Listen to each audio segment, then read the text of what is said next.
This is a picture of the sun setting on the St. Lawrence Seaway, and we are privileged to be eating dinner right on the river. Unfortunately, there's two little smokestacks right where the sun is setting. And there's Kyle. And we are learning a little French and trying to communicate here in Riviere du Loup.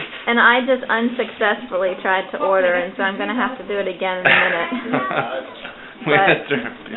This is a very beautiful sight with the sun setting on the St. Lawrence River.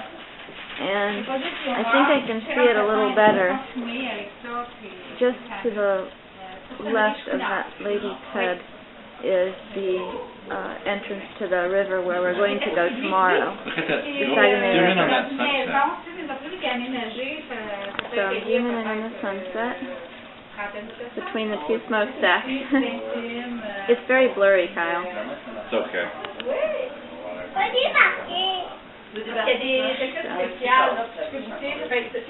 So this place is definitely known for its view. This is the only place really to eat here. And then back here towards the Quebec side, or the Riviere du Loup side. So I'm going to sign off.